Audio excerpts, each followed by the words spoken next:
കോടിക്കണക്കിന് യുവമനസ്സുകളുടെ സ്വപ്നങ്ങളും പ്രതീക്ഷകളും നെഞ്ചിലേറ്റി ഒരു രാജ്യം കാത്തിരുന്ന ദിവസങ്ങൾ.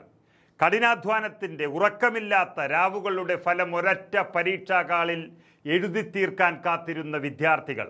എന്നാൽ പരീക്ഷാ ഹാളിൻ്റെ വാതിലുകൾ തുറന്നപ്പോൾ അവർക്ക് മുന്നിൽ ഉയർന്നത് ചോദ്യപേപ്പറുകളല്ലായിരുന്നു, മറിച്ച് തങ്ങളുടെ ഭാവിയെക്കുറിച്ചുള്ള വലിയൊരു ചോദ്യചിഹ്നമായിരുന്നു. വിശ്വഗുരു എന്ന് സ്വയം പ്രഖ്യാപിച്ച ഒരു ഭരണാധികാരിയുടെ തണലിൽ ഈ രാജ്യത്തിൻ്റെ വിദ്യാഭ്യാസ മേഖല പാടെ തകർന്നടിയുന്നൊരു കാഴ്ചയ്ക്കാണ് നമ്മുടെ രാജ്യം ഇപ്പോൾ സാക്ഷ്യം വഹിച്ചുകൊണ്ടിരിക്കുന്നത്. കേവലം ഒരു പരീക്ഷാ ക്രമക്കേടല്ല ഇത്, മറിച്ച് രാജ്യത്തെ കോടിക്കണക്കിന് വിദ്യാർത്ഥികളോട് ഭരണകൂടം കാണിച്ച ഏറ്റവും വലിയ വഞ്ചനയുടെ കഥയാണിത്. രാജ്യത്തെ പ്രമുഖ കേന്ദ്ര സർവകലാശാലയിലേക്കുള്ള ബിരുദ പ്രവേശന പരീക്ഷയായ CUET UG പരീക്ഷ നടന്ന ആ ദിവസം തങ്ങളുടെ കരിയറിൽ ഏറ്റവും പ്രധാനപ്പെട്ട പരീക്ഷ എഴുതാൻ തയ്യാറായി എത്തിയ വിദ്യാർത്ഥികളെ വരവേറ്റത് സാങ്കേതിക തകരാറുകൾ മൂലമുണ്ടായ അനിശ്ചിതത്വമായിരുന്നു. പരീക്ഷാ കേന്ദ്രങ്ങളിൽ മണിക്കൂറുകളോളം പരീക്ഷ വൈകി. നാഷണൽ ടെസ്റ്റിംഗ് ഏജൻസി എന്ന NTA പരാജയങ്ങൾ ഒന്നിനു പുറകെ ഒന്നായി പുറത്തു വന്നപ്പോൾ പ്രതിപക്ഷ നേതാവ് രാഹുൽ ഗാന്ധി പ്രധാനമന്ത്രി നരേന്ദ്രമോദിക്കെതിരെ അതിരൂക്ഷമായ ഭാഷയിലാണ് പ്രതികരിച്ചത്. വിശ്വഗുരു എന്ന് സ്വയം അവകാശപ്പെടുന്ന പ്രധാനമന്ത്രി ഈ രാജ്യത്തിൻ്റെ മുഴുവൻ വിദ്യാഭ്യാസ സമ്പ്രദായത്തെയും തകർത്ത് കളഞ്ഞുവെന്നാണ് രാഹുൽ ഗാന്ധി തുറന്നടിച്ചത്.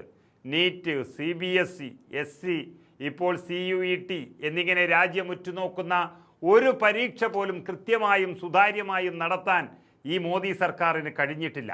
ഏകദേശം 1 കോടിയോളം വിദ്യാർത്ഥികളുടെ ഭാവിയാണ് ഈ പരീക്ഷകളിലൂടെ സർക്കാർ പന്താടിയത്.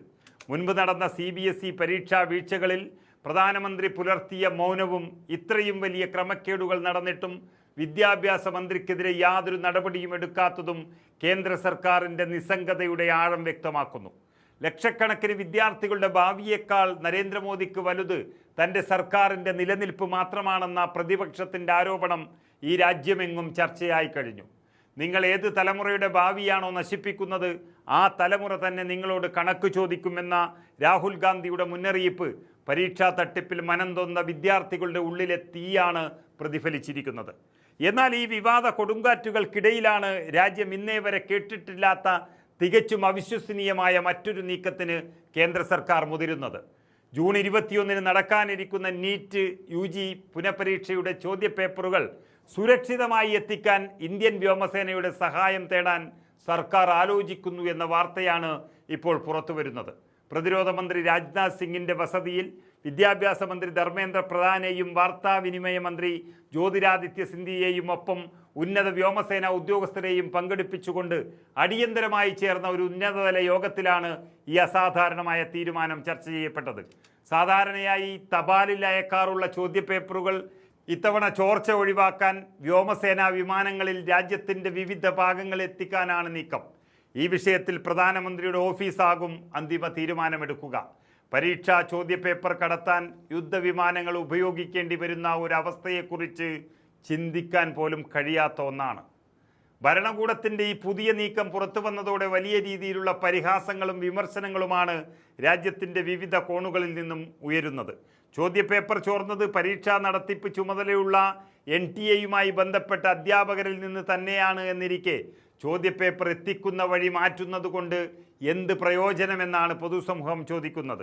പരീക്ഷാ നടത്തിപ്പിന് സായുധ സേനയെ നിയോഗിക്കേണ്ടി വരുന്ന ലോകത്തിലെ ഏക രാജ്യം നമ്മുടേതായിരിക്കുമെന്ന് RJD MP മനോജ് ഝാ പരിഹസിച്ചപ്പോൾ സ്വന്തം പരാജയം മറച്ചുവെക്കാൻ തപാൽ വകുപ്പിനെ പഴിചാരി രക്ഷപ്പെടാനാണ് വിദ്യാഭ്യാസ മന്ത്രി ശ്രമിക്കുന്നതെന്ന് SP അധ്യക്ഷൻ അഖിലേഷ് യാദവും കുറ്റപ്പെടുത്തി. സോഷ്യൽ മീഡിയയിലാകട്ടെ യുദ്ധവിമാനങ്ങളിൽ നിന്ന് പരീക്ഷാ കേന്ദ്രങ്ങളിലേക്ക് ചോദ്യപേപ്പറുകൾ പാരാഷൂട്ടിൽ താഴേക്കിടുന്ന രീതിയിലുള്ള ചിത്രങ്ങളൊക്കെ പങ്കുവെച്ചുകൊണ്ട് വൻ ട്രോൾ വർഷമാണ് ഈ തീരുമാനത്തിനെതിരെ ഉണ്ടാകുന്നത്. ഇനി ഇതിനായി നാവികസേനയെയും കരസേനയെയും കൂടി നിയോഗിക്കുമോ എന്നാണ് ജനങ്ങൾ ചോദിക്കുന്നത്. ഒരു പരീക്ഷ സുതാര്യമായി നടത്താൻ വ്യോമസേനയുടെ യുദ്ധവിമാനങ്ങൾ കാവൽ നിൽക്കേണ്ടി വരുന്ന ഒരവസ്ഥ ഒരു ജനാധിപത്യ രാജ്യത്തിന് ഒട്ടും അഭിമാനിക്കാവുന്ന കാര്യമല്ല.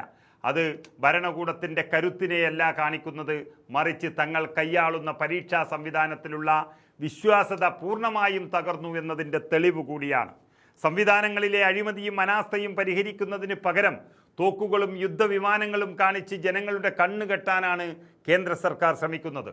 തങ്ങളുടെ ഭാവിയെ തകർത്ത ഭരണാധികാരികളോട് ഈ രാജ്യം ഭരിക്കുന്ന ജനത, പ്രത്യേകിച്ച് യുവതലമുറ, കണക്ക് ചോദിക്കുമെന്ന ചോദ്യം ഇവിടെ ബാക്കി നിർത്തിക്കൊണ്ട് ഈ പരീക്ഷാ വിവാദം ഇന്ത്യൻ രാഷ്ട്രീയത്തിൽ കേന്ദ്ര സർക്കാരിനെ പ്രതിക്കൂട്ടിലാക്കി നിർത്തിക്കൊണ്ട് വലിയൊരു പ്രതിസന്ധിയായി തന്നെ തുടരുകയാണ്.